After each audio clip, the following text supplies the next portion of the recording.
Sot jam këtu me fol pak ma shumë për historinë e Sanxhakut, historinë e Novi Pazarit, cilën për fatin e keq pak njerëz e njohin. Sanxhaku është një tokë gati me kilometra sikur Republika e Kosovës, është 8.850 km, është 420.000 banor. Pi 420.000 banor gati 400.000 janë shqiptarë të asimilium edhe stabilizuar. Na për fatin e keq, nga 21 janari 1945 nuk kena pas përfaqësuesin tonë, sepse krejt që kena pas na kanë vra, na kanë djeg.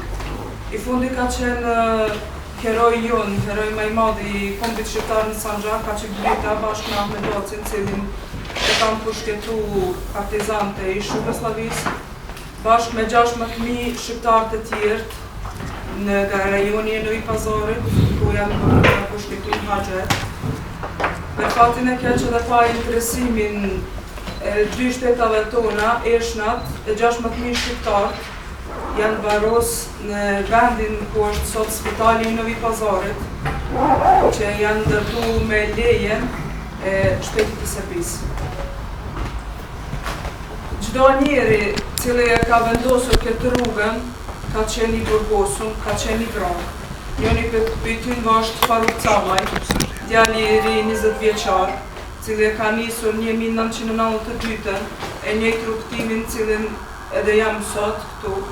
Sepse atë ditë kur janë burgosur, Serbia e ka marrë krejt dokumentat që e kanë pasur.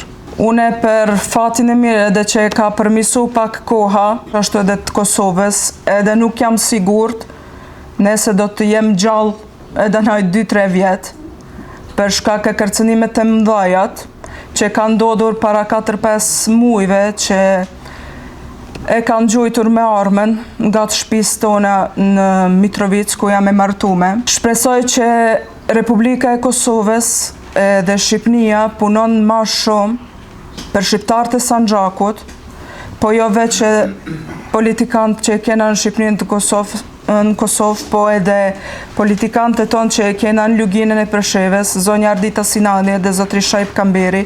Shpresoj që me përpjekjen e tyre mund me kry një punë për neve në Sanxhak, dhe me pas interesimin më të madh për neve në Sanxhak, se kur të vim për shembull në Novi Pazar, mos me shku të Dr. Sulejman Uglanini, mos me shku të tjera vende, po me ardhë të na edhe me fol për problemat me cilën ballafaqojnë shqiptarët e Sanxhakut. Na, për fatin e mirë, kena hapur edhe zyren e Këshillit Kombëtar Shqiptar 2024-ën, cilin na kanë ndihmuar edhe zotri Nevzat Lutfiu dhe zotri Enkil Rexhepi. Po si çdo shqiptar që jena jashtë kufit të Shqipërisë, na i kena shumë probleme, i kena përcjelljen e policisë të Serbisë, që e kena pas gati 20 rinin në zyre, ku për shkak e përcjelljes e për shkak e punës na kanë largu pi zyre. Jena met veç na 4 veta që punojmë. Unë me familjen tam jam e përcjell në 24 orë nga policia e Serbisë, ku edhe gjithë kur u thoj nalin ka 4-5 orë, veç për shkak se punoj për kombin edhe për adheun. Shpresoj që me bashkimin ton, me bashkimin e Shqipërisë të Kosovës, bohet edhe për neve një jeta më e mirë. E kena nisur edhe kursin e gjuhës shqipe, ku e kena pas për 2 vjet gati 50 nxënësat, duke mësuar gjuhën e nanës. Rinia është interesume për kombin shqiptar edhe për adheun, po krejt është në duart e Shqipërisë edhe të Kosovës sa ka me na mbështet, si që moralisht që ashtu edhe financiarisht. Se problemi i madh është që e kena pas një qike në atje në zyre, Ilma, ka punuar bashkë me neve, pa ja ka qenë e punësume në punën e shtetit, kur e kam parë që është ngat me jede që ndihmon në punën e zyres, ai drejtori që ka qenë punën, e ka tha ose punën me aminën ose punën me neve. Aja për fatin e keq, që s'kena pas mundësi me paguas, me ja jap rrogën, ajo do të më kthyn punën në shtetit. Shpresoj që kjo libër ka me dhes dashnin për Sanxhakun, sepse na janë api një vendin cilin është i haruar. Presheva, Medvegja, Bujanovci, Apet janë një mënyrën pak një situatën ma të mirë. Po na jena në shumë një situatën që është tepër e shtirë. Kur ti në shtëpinë tonë nuk guxon me folsh gjuhën shqipe, që ashtu ka ndodhur, për 1945 nuk jena guxuar me fol absolutisht hiç asnjë fjalë shqipe. Nëse na kanë dëgjuar në rrugë, kanë ardhur na kanë maltretu krejt familjen.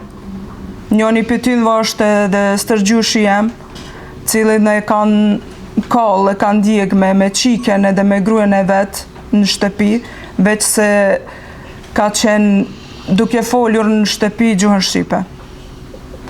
Unë tash i drejtoj edhe zotri Edi Ramës, edhe zotri Bajram Begës, edhe zotri Albin Kurtit, edhe zonjës Vjosës Osmani, që çështjen e shqiptarëve të Sanxhakut ngritet sa ma shumë, që mos me la njerëz pa bukë, mos me la njerëz me vujtur nga ana e shtetit e Serbisë. Ju falenderoj shumë sepse keni ardhur sot këtu në promovimin e librit. Shpresoj që ka me ju pëlqy. Çdo kush është interesuar për librin, na kur e mbarojmë këtu, jashtë kena me dal, libri ka çmimin 20 euro. Është një mbështetje edhe për zyrën tone, është mbështetje edhe për shqiptarët e Sanxhakut. Ju falenderoj shumë.